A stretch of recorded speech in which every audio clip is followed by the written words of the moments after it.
ሰራዊት ሱዳን ኣብቲ ሰራዊት ሓይልታት ቁልጡፍ ደገፍ ዝቆጻጸርዎ ምዕራብ ሱዳን ብዓርቢ ምሸት ዝተፈጸመ መጥቃዕቲ ድሮን ኢድ ከም ዘይብሉ ኣፍሊጡ።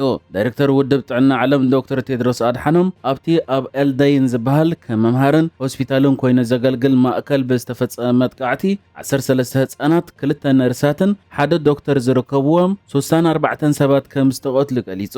ዶክተር ቴድሮስ ኣድሓኖም ብመንገዲ ኤክስ ወይ ናይ ቅድም ትዊተር ኣብ ዘመሓላለፈ መልእኽቲ ብሰንኪ እዚ ቅድሚ 3 ዓመታት ዝጀመረ ኩናት ሓድሕድ ዝኣክል ደም ፈሲሱ ብምባል እቶም ኣብ ኩናት ተጸሚዶም ዘለዉ ወገናት ኩናት ደው ከብሉ ተላቢሎ። ሓይልታት ቁልጡፍ ደገፍ ኣብ ዘውፅዎ መግለጺ ድሮናት ኣብ ልዕልቲ ኣብ ርእሰ ከተማ ዞባ ምብራቕ ዳርፉር ዝርከብ ኤልዳይን ዝበሃል ሆስፒታል ተኸተልቲ እምነት እስልምና ዒድ እናብዓሉ ደብዳብ ከም ዝፈጸመ ይገሊጹ። ኩናት ሓድሕድ ሱዳን እቶም ብሓባር ብምዃን ኣብ 2021 ዕልዋ መንግስቲ ዝፈጸሙ ሰራዊት ሱዳንን ሓይልታት ቁልጡፍ ደገፍን ብዝተፈጥረ ናይ ስልጣን ቁርቁስ እዩ ኣብ ሚያዝያ 2023 ዝተወልዐ። እቲ ኩናት ሓድሕድ ካብ ዝጀመረሉ ክሳብ ሕጂ ኸኣ ልዕሊ 150,000 ሰብ ክሃልቑ እንከሎ ኣሳት 12 ሚልዮን ሰባት ካብ ቤት ንብረቶም ተፈናቒሎም። እዚ ኣሃዝ እዚ ኸኣ ሓደ ሲሶ ካብ ብዝሒ ህዝቢ ሱዳን እዩ ዝውክል። ውድብ ሕብረት ሃገራት ነዚ ኣብ ሱዳን ኣጋጢሙ ዘሎ ሞትን ምፍንቓልን ኣብ ዓለም ዘሎ ዝኸፍአ ሰብኣዊ ቆለውላዊ ኢሉ ገሊጽዎ ኣሎ። ዶክተር ቴድሮስ ኣድሓኖም እቲ ከም መምሃርን ሆስፒታልን ኮይኑ ዘገልግል ዝነበረ ኤልዳይን ድሕሪ ብዓርቢ ዝተፈጸመ መጥቃዕቲ ፈጺሙ ካብ ጥቕሚ ወጻኢ ከም ዝኾነ ብምግላጽ ነቲ ኣብ ልዕሊ ትካላት ጥዕና ዝፍጸም መጥቃዕቲ ኮኒንዎ ኣሎ። ኣብዚ ኣስታት 3 ዓመት ኣቝፂሩ ዘሎ ኩናት ነዚ ናይ ዓርቢ ሓዊስካ ኣብ ልዕሊ ማእከላት ጥዕና ብዝተፈጸመ 213 መጥቃዕትታት 2036 ሰባት ተቐቲሎም ኣለዉ ኢሉ ንሱ ኣስዒቡ ድሕነት ሰላማውያን ሰባት ሰራሕተኛታት ጥዕናን ሰብኣዊ ረድኤትን ንምሕላው እቲ ኩናት ደው ዝብለሉ እዋን ሕጂ እዩ። ትካላት ጥዕና ፈጺሙ ዕላማ ክኸውን ኣይግብኦን፣ እቲ ዝበለጸ መድሃኒት ከኣ ሰላም እዩ ኢሉ። ሓይልታት ቁልጡፍ ደገፍ ኣብ ዘውፅዎ መግለጺ ድማ በቲ ዝተፈጸመ መጥቃዕቲ ላዕለዋይ ደርቢ ናይቲ ሆስፒታል ፈጺሙ ከም ዝዓነወ ብምሕባር ኣገዳስን ንብረታት እቲ ሆስፒታልን ክፍሊ ቀዳማይ ረድኤት ነበር ክፍልን ሙሉእ ብምሉእ ምዕናው ኣብርዩ ኣሎ። እዚ ከምዚ ኢሉ እንከሎ ድማ ምዚ ኣብ ሱዳን ተፈጢሩ ዘሎ ኩናት ብዝተሓሓዝ ኣብ መንጎ መንግስቲ ኢትዮጵያን ጀነራል ዓብዱልፈታሕ አልቡርሃን ዝመርሖ መንግስቲ ኢትዮጵያን ዘሎ ወጥሪ እንዳገደደ ኣብ ዝመጻሉ ዘሎ ግዜ ሓይልታት ቁልጡፍ ደገፍ ኣብ ኩርሙክ እትበሃል ኣብ ዞባ ሰሜናዊ ኒል እትርከብ ከተማ መጥቃዕቲ ንኽገብር ብወገን ኢትዮጵያ ደገፍ ተገይሩሉ ክብል መንግስቲ ሱዳን ከሲሱ ምህላው ተገሊጹ። ሱዳን ትሪቢዩን እትበሃል ማዕከን ዘርጊሓቶ ኣብ ዘላ ጸብጻብ ሓደ ናይ መንግስቲ ሱዳን ምንጪ ኢትዮጵያ ሓይልታት ቁልጡፍ ደገፍ መጥቃዕቲ ንኽገብር መንገዲ ተጣጥሓሉን ተኸፍተሉን ኣላይሉ ከምዚ ኸሰሰያ ገሊጻ ዘላ።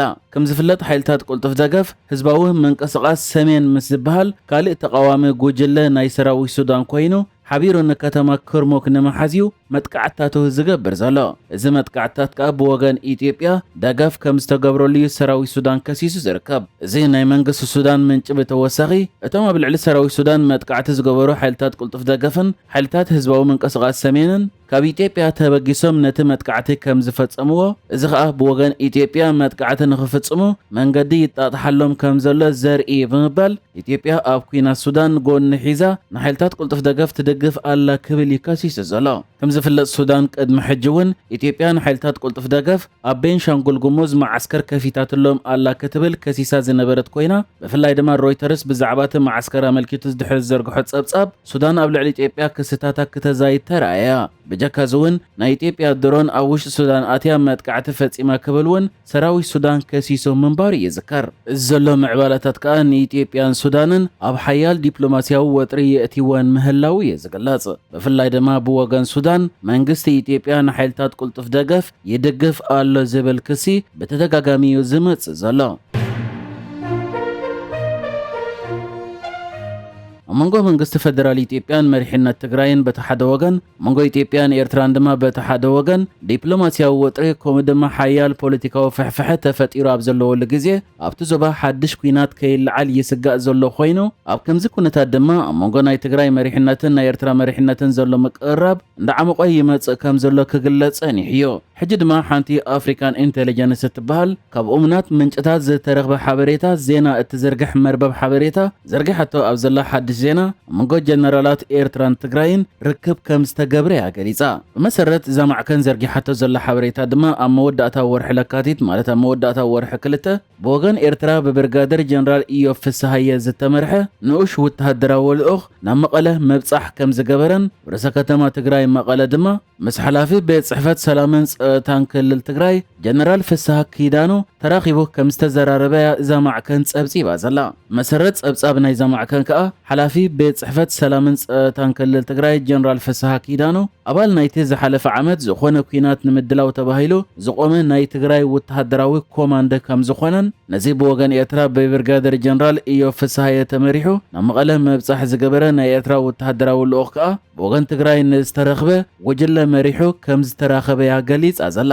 መሰረት ጸብጻብ ናይ እዛ ማዕከን ከዓ ብተወሳኺ እቲ ዝርብ ናይዞም ክልተ ጀነራላት ዝመርሕዎ ልኡኻት ናይ ኤርትራን ትግራይን ኣብ ህልው ኣቃወማ ሰራዊት ኢትዮጵያ ማለት ሰራዊት ፌደራል መንግስቲ ኢትዮጵያ ዘተኮረ ከም ዝነበረን ይኹን እምበር ክልቲኦም ወገናት ኣብ ሓደ ገምጋም ኣብ ሰምዕ ክበጽሑ ከም ዘይከኣሉ ገሊጻ። እቲ ንክልቲኦም ወገናት ኣብ ሰምዕ ዘየብጽሖም ድማ እቶም ናይ ኤርትራ ወተሃደራውያን መኮንናት ነቲ ብናይ ተጋሩ ወተሃደራውያን መኮንናት ዝቐረበ ግምታት ምስ ናይ ገዛእ ርእሶም ምንጭታት ስለያ ክነጻጸሩ እንከሎ እቲ ገምጋም ኣዝዩ ልዒሉ ኢሎም ከም ዝገለጽዎን በዚ ከዓ ኣብ ናይ መወዳእታ ገምጋም ኣብ ሰምዕ ክበጽሑ ኣይከኣሉን ኢላ ዘላ። ይኹን እምበር ካብዚ ገምጋም ወጻኢ ኣብቲ ኣብዚ እዋን ዳርጋ ናይ ሓባር ጸላእዮም ኮይኑ ዘሎ ሰራዊት ኢትዮጵያን ህልው ኩነታቱን ኣመልኪቶም ሰፊሕ ምይይጥ ከም ዝገበሩ እዛ ማዕከን ጸብጺባላ። ሕብረት መንግስታት ኣሜሪካ ንኢትዮጵያ ኣብ ዝርዝርተን ዜጋታተን ቪዛ ናይ ኣሜሪካ ንኽረኽቡ $15,000 ከትሕዙ ዘለዎም ድሕሪ ምእታዋ እቲ ዝተወስደ ውሳነ ካብ ዕለት 2 ወርሒ 4 ማለት ወርሒ ሚያዝያ ጀሚሩ ኣብ ግብሪ ክውዕል ምዃኑ ኤምባሲ ሕብረት መንግስታት ኣሜሪካ ኣብ ኣዲስ ኣበባ ዕላው ገይሩ። እቲ ኤምባሲ ኣውፂኡ ኣብ ዘሎ መግለጺ ንቢ1ን ቢ2ን ቪዛ ሕቶ ዘቕርቡ ዜጋታት ናይ $15,000 ትሕጃ ከትሕዙ ክግደዱ ምዃኖም ኣፍሊጡሎ። እዚ ከዓ ካብ ዕለት 2 ወርሒ 4 ወይ ሚያዝያ ጀሚሩ ኣብ ግብሪ ክውዕል ምዃኑ ብመንገዲ ዕላው ናይ ማሕበራዊ ገጻት ኢንተርኔት ሕሳቡ ገይሩ ዕላው ገይሩ ዝርከብ። እዚ ናይ ትሕጃብ ጉዳይ ድማ ንናይ ንግዲ ከምኡ ድማ ናይ ቱሪስት ቪዛ ጥራይ ዝምልከት ከም ዝኾነን ናይ ተምሃሮ ቪዛ ግን ካብዚ ናይ ትሕጃብ ውሳነ ናጻ ከም ዝኾኑ እውን እቲ ኤምባሲ ሓቢሩሎ። በብርሃን አካዳሚ ዝተሰርሐት መሰረት ትግርኛ እትበሃል መባእታዊ ቋንቋ ትግርኛ ንደቅኹም ክትምህሩላ እትኽእሉ ኣፕሊኬሽን ዝምልከት መወዓውዒ ኣለና። መሰረት ትግርኛ ደቅኹም ብቐሊሉ መባእታ ቋንቋ ትግርኛ ክመሃሩላ ዝኽእሉ ኣፕሊኬሽን። እዛ ኣፕሊኬሽን ቁጽርታት፣ ፊደላት፣ ኣናባባ ሰዓት፣ ልዕሊ 200 ዝበጽሕ ቃላት ምስ ድምፅን ስእልን ከምኡ ድማ ዝተምሃርዎ ዝፍተኑሉ ናይ ቃላት፣ ናይ ቁጽርታት፣ ናይ ኣናባባ ሰዓት ዘጠቓለለ ፈተነታት ዘለዋ ኮይኑ ኣብ ርእሲ እዚ ከዓ ደቅኹም እንዳተዘናግዑ ዝመሃሩሉ ኣብ ፊደላት ትግርኛን ቁጽርታትን ዘተኮረ ዝተፈላለየ መጻወቲ እውን ኣለዋ። እዚ ጥራይ እውን ኣይኮነን።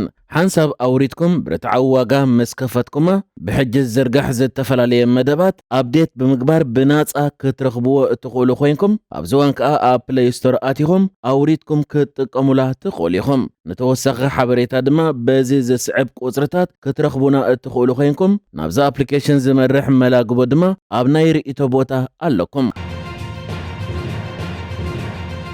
ንሕጂ ዝተዳለወ ዜናታት እዚ ነይሩ። ብካልእ ክሳብ ንራኸብ ሰላም ንዓኹም።